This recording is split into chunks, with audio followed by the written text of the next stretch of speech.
Okay, welcome. This is lesson 3-7, homework review and notes. And you should be filling in the notes for this lesson.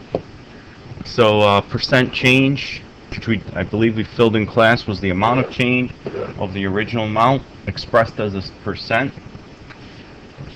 Fill in your percent increase, a change found when the value increases, percent decrease when the value decreases.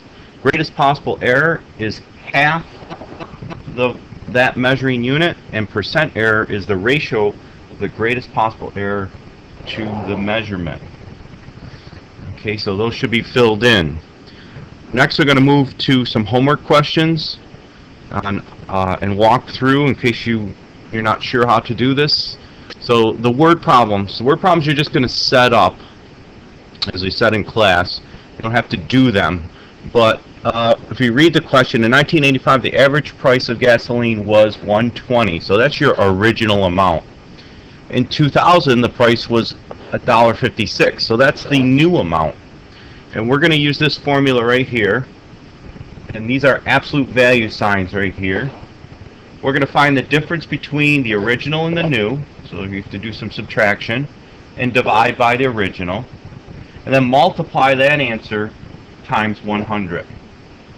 So on your homework paper, you should have this fraction set up with the absolute value signs times 100. You can do the subtraction, which is an easy subtraction, which is 0.36. And then we're going to multiply by 100, which I don't have written in here. We're going to multiply this answer by 100, and you get 36 over 120. And this is the answer that I want on your paper. I don't care that you could plug the answer into the calculator and get 30%. We'll work on that another time. If I were to actually do this question, I would divide 1.2 into 36 as I've done over here, and you get 30, which is 30%.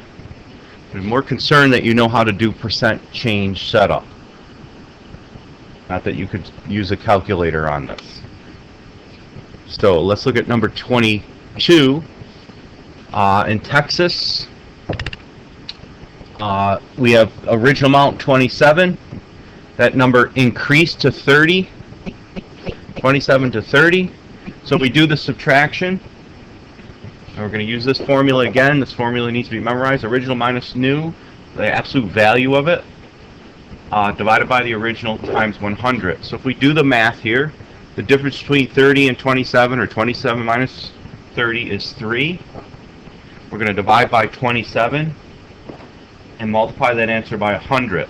Now what you can do for your homework is you can go ahead and multiply 3 times 100.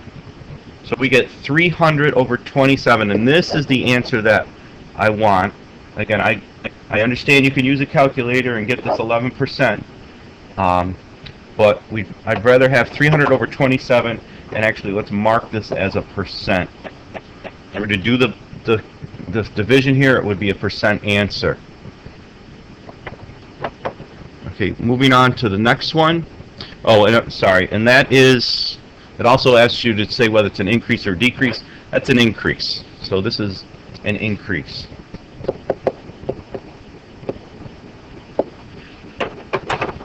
Okay, moving on to the next one.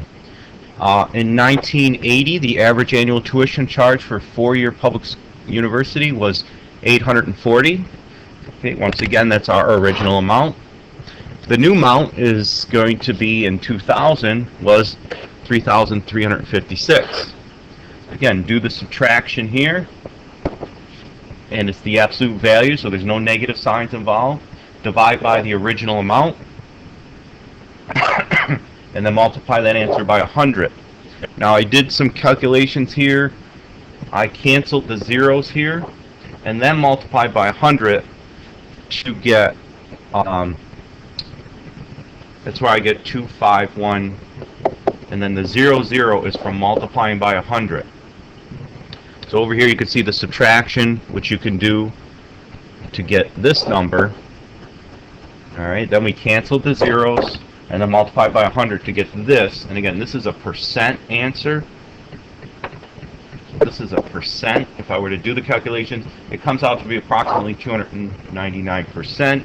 And since we're going from a low number to a high number, that's a percent increase.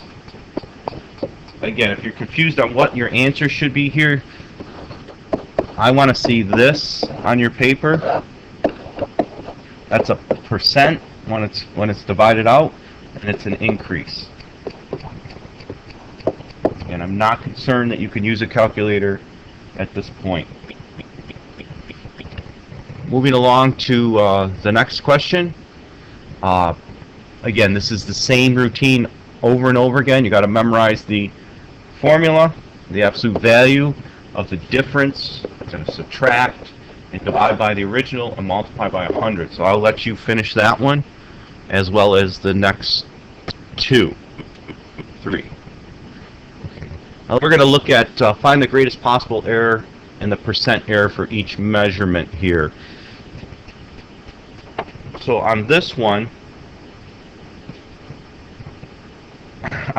here for 28, we need to find the greatest possible error and the percent error of each measurement. So if I'm measuring, 28 is a measurement of 3 centimeters. If we draw just a number line, 3 centimeters is here, and then 4 centimeters would be here on your ruler, and 2 centimeters would be here. The greatest possible error is going to be half a unit plus and half a unit minus from the unit that you start with. Okay, so let me say that again. So this is, if I take plus 0.5 or half a centimeter, that would be here, and that's going to give me 3.5 centimeters.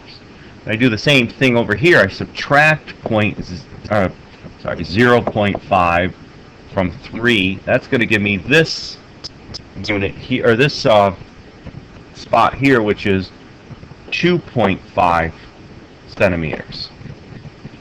So what we're going to do with that is figure out what the greatest possible error is. Well, we're going to use the percent change thing. We're going to formula. We're going to say that the error, or the percent error, let's call it, the percent error is going to be the amount of change divided by the original amount times 100. Okay, so in this case, we're going to do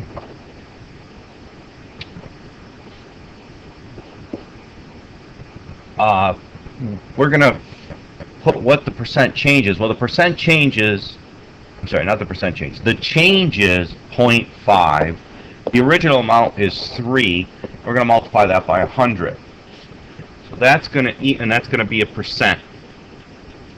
Answer is going to be a percent. So if we do this multiplication, this moves over 2 spots. We get 50 divided by 3%, whatever that percent is. Now this is your answer. I did do the calculations for this one down here and got 16 2/3%. So that's the percent error. Again, the percent error is done by it's just like percent change. It's the change. In this case, it's the 0.5, and it's the absolute value of the change. So we could use either one, and then divide it by the original amount, which is 3 centimeters, and then multiply by 100. Okay, and if you 31, I'm going to give you the answer to 31 right here. Again, what I did was I have my change, and that's absolute value times 100. So that's where I have the 0.5. Again, if you put the 0 here, I guess it's good math to put the 0.05 there, or 0.5, divided by 16, because 16 is now the original amount in this question, and times that by 100, and again we get 50 divided by 16, and this is your answer here. Again, the calculator, not too concerned that you can punch numbers into a calculator, more concerned that you understand this process. So this should be what is written down for this question. Question 34. It says find the minimum, maximum possible areas of the rectangle with the following measurements. What I'd like you to do with this is take the actual area, which would just be 8 centimeters times 10 centimeters. That's 80 centimeters squared. Notice that centimeters times centimeters equals centimeters squared. And 8 times 10 is 80. Now you're going to find the minimum area. The minimum area is by subtracting 0.5 from 8, and you get 7.5 centimeters, and subtract 0.5 from 10, and you get 9.5 centimeters, and then you multiply those two answers. Again, this is the answer that I want right here. I'm not concerned that you can multiply these things on the calculator and spit out an answer. The maximum would be, again, I took the original amount and I added 0.5 to it. Take the original amount and add 0.5 to it, and then multiply those together. So that's going to be your maximum amount. And we're going to do the same thing for the volume question. Again, not concerned that you can multiply on a calculator. Am concerned that you understand the actual volume. You multiply inches times inches times inches, and you get inches cubed. And your minimum volume would be subtract 0.5 from each one of these to get your minimum, and your max would be add 0.5 and multiply those through. The quick video clue for this video is this caricature or character.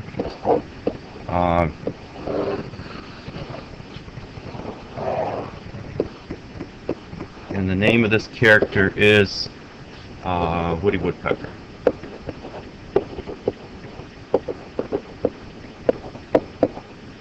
And that's the video clue for this section here. And sorry, it's taking a while. Video clue for this section here.